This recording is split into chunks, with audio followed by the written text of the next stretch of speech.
Welcome to Comfort Hour number 2. So, as I told you guys, I'm going to be doing a saga on old movies, and I call this thing called How to Survive Paranormal and Supernatural Events. So, I was born in the 70s. I'm an old man. Not that old, but old enough. And there was a movie that came out in 1976. It's called Food of the Gods. So I'm going to show you guys a couple of trailers, and I'm going to probably do a saga on these older movies from the 70s and 80s and 90s. I'm just keep going. I'm going to jump around time, But Food of the Gods was a very interesting movie. It was a movie about giant rodents. Now there's another one, but I can't remember the name of it, but it's about giant rabbits. And there's another one, I think, about giant ants. So I'm going to do those. And there's also one about giant spiders. So I'm going to do all 4 of them hopefully this week. It is Monday. Yeah, it's definitely Monday for another hour anyway. So we're going to do Food of the Gods. There's a couple of trailers I want you guys to watch, and then I'm going to get right into how I'm going to survive things like that. And if they ever reboot this, and someone out there is more than willing to give me a chance in my acting career and my 19 years of failing, I want to make movies like this. Alright, so we're going to kill this light. We're going to put things right, and you guys are going to enjoy the Food of the Gods. Now, kill the light. Press play. Let's begin this thing today. More frightening than his War of the Worlds. More imaginative than his time machine. Now, H.G. Wells' masterpiece of science fiction, The Food of the Gods. The terrifying tale of man fighting for his life against an ecology gone berserk. This is the last chance for an unsuspecting world against harmless animals and insects made huge and vicious by the food of the gods. Marjorie Gortner.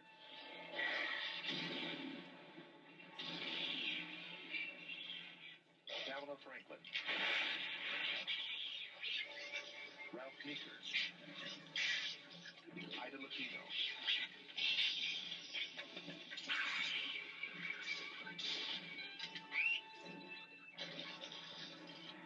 H.G. Wells' The Food of the Gods, or A Taste of Hell. Rated PG. Oh, the movie was awesome. Let's see if we can give you another. After H.G. Wells' first novel, The Time Machine, predicted total destruction by nuclear warfare, the first atomic bomb was detonated. 71 years after his book, First Men in the Moon, another H.G. Wells prediction came true. That's one small step for man, one giant leap for mankind. In other books, he predicted ray guns, sonic signaling devices, radio signals bouncing from planet to planet, all realities now. But where does fiction end and reality begin? Are the gridded fire ants from Africa a warning of H.G. Wells' vision of nature run amok? Do the killer bees of South America give us a hint of the shape of things to come? In one of his most fantastic books, The Food of the Gods, Wells predicted what could happen in an ecology gone berserk, transforming harmless insects and animals into huge and vicious beasts, preying on the flesh of humans.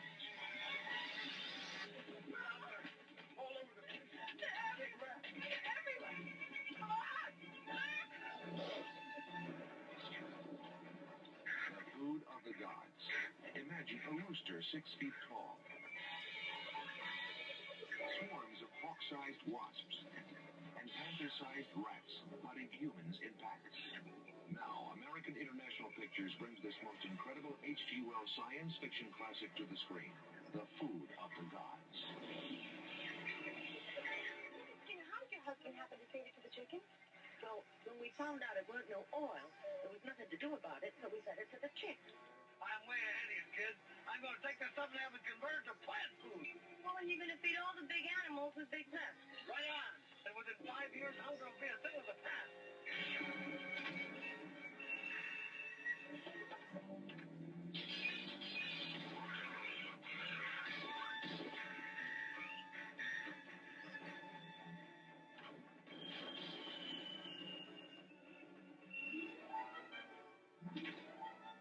I told you what I felt right now. You think I was crazy. I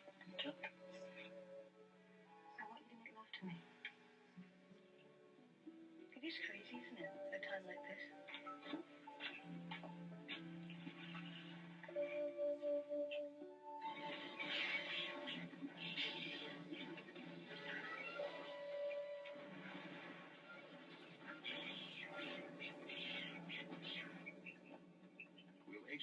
most frightening prediction in the Food of the Gods also prove accurate?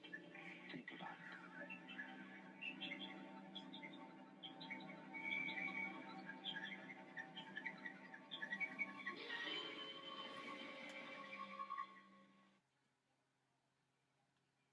Okay, so they're all basically the same trailer. Let's see. I don't recall seeing this movie. Let's give a trailer to that. This movie does not count.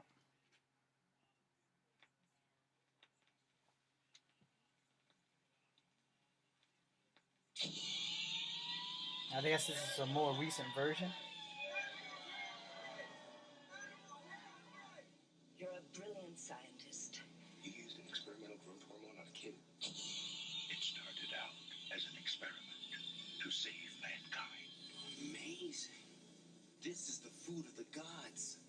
I'll just settle for an antidote. But it ended up as a nightmare that could destroy the world.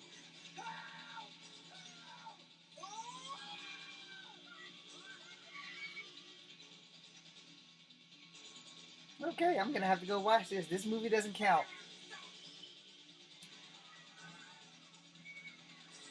For those with a taste for terror.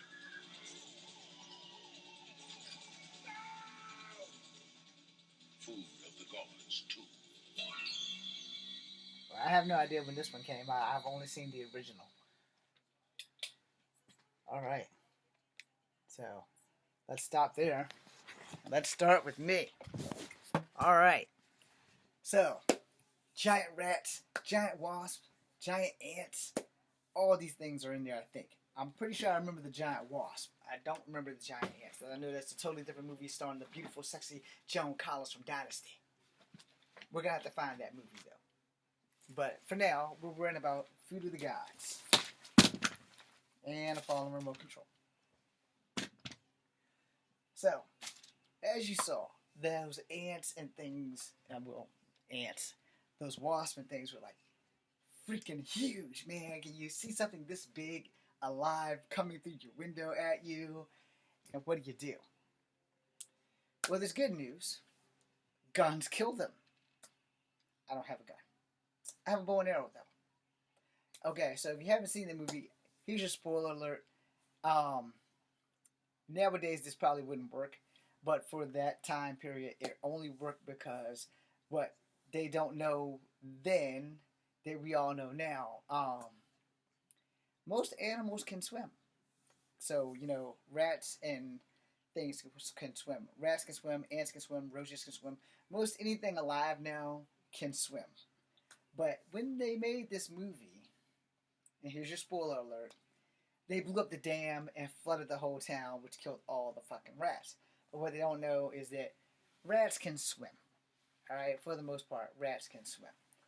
But I didn't see the second part, so I don't know. I didn't even know there was a second part. But if they reboot this thing, here's how I would like to have this play out. But not with the Resident Evil nuke the whole damn city thing. Definitely bring in the National Guard. So we can bring in the nasty girls. That's right, because I was one of those. Bring in the nasty girls. Give us all the armaments that we can carry. And anything that doesn't look human, that can move, wipe it out. So let's say I get caught in the house with them. I'm limited to my firearms, and I'm also limited to where I can shoot. Let me explain that for those who are not in the military. When you are in a unit, if you are in a 4-man unit and you go in 2 by 2, first guy goes in, the second guy goes right, first guy goes left, second guy goes right, but he has the third guy is right on his ass, and the fourth guy is right on the first guy's ass. So you corner the room. So you got to go in that corner, guy in that corner, guy in that corner, and the guy in that corner. Now, if you go in a bigger unit, that limits your firing range on where and who the fuck you can shoot. Now, the reason I said that, because if you go in a 4-man team, you have less chance of friendly fire. Or if you go in with an 8-man team, and only one of you guys is trigger happy, there's a good chance that there may be some friendly fires and accidents do happen. And the reason I say this is when I was trained in boot camp, that we went in a 2 by 2 formation. Now, they changed it up every time just so that you guys don't get this fucked up. The first time we went in was the first example I gave you. First guy goes left, second guy goes right, third guy goes right, last guy goes left. Now, they changed it up each time so that we get used to sometimes shit changes up in the fucking middle of a fucking fight or a firefight. So, when we changed it the second time, the first two guys went in, hand on shoulder. You know, first guy goes in, other guy's got his hand back there, but his gun's here and his hands in the trigger. Excuse me. His weapon is here, but his hands in the trigger wheel while he's got the guy on the shoulder. Alright? And this is for infantry for Fort Benning, Georgia. So, when the other guy comes through, you know, they got there. Now, when the first guy gets to the corner, this is what I was taught. When the first guy gets to the corner, the second guy positions himself in the corner as the guy he was holding on slides down the wall to the other corner. Same thing being done on the other side. So if you got giant rats and there's only one window when you clear the room, you know, that window is your focal point. But you got giant rats, as you've seen on the preview. Some bitch came through the wall. So if it comes through the wall and you all drop it drops in and you all spin, you gotta watch where you aim. You know, you have to watch where you aim so that you don't shoot me and I don't shoot you, because that's what you need to do in the military. In this case, you know, if it's just one rat, you're good. But if the rats start coming through all the walls and your backs are in the corner, you got a good chance of shooting the rat and not shooting your partners, which is the whole thing of you want to go in a 2x2. You know, you don't want to go in just 2 with 2 unless that's all you got. But you also want to have enough armaments to get you through the night. You also want to have enough MREs to survive as well. So therefore, we definitely want to bring in the military. Now, in this movie, I don't know if the guys were ex-servicemen or were just good old country boys that would crack shots. But I do know that they sent 2 other good old country boys in a Jeep to go blow the damn dam, which floods the town, as you see in the last clip where they're standing on the roof and they have rats up there. They had just enough ammo to wipe out whatever rats was coming. And I don't know if any of the rats can swim, but if the rats can swim, a hand grenade works wonders. So, if I'm in the movie, here's my armaments of choice. First, I'm going to have a 4-barrel RPG, like the one Carlos has in the new Resident Evil remake for Resident Evil 3. Or, better yet, the one Arnold Schwarzenegger used as John Matrix in Commando. Because those things are awesome. And ever since I've seen that movie, that's been my favorite RPG. Now, I wasn't taught how to use that in the Army. I was taught how to use the traditional one-shot bazooka. Alright? So, I was taught how to use that. I don't really like them, even though they have the shoulder thing and you can shoot it like this. But we also had the ones that had the button up here. So, I don't really like them. I mean, they have kick. We never got to fire them, but we got to practice with them. And we got to use them, and there's like, these are heavy armaments. These are the things we call tank blasters. So, I don't really want that. But the 4-1, the where you have 4 shots, I want that one.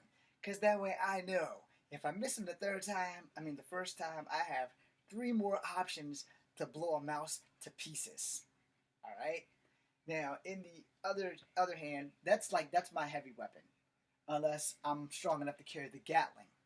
So if I'm strong enough to carry the Gatling, I'm going through that entire town shooting mice. And I mean, I'm busting them up.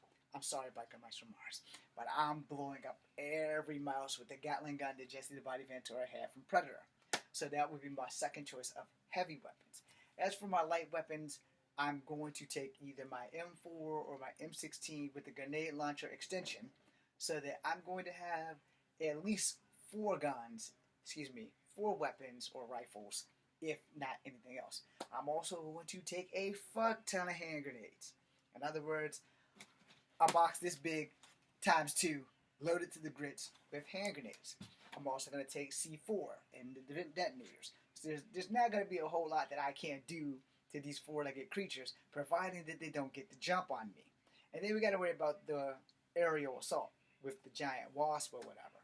You know, I definitely will have at least 1 handgun, so that would be the Desert Eagle, so that I could at least get off 1 good blast to blast those guys, because those things probably travel in packs, because bees and flies and all those things generally travel somewhat together. Not so much flies, not so much bees, depending on the bees, not so much wasps, but they all come back to the same area.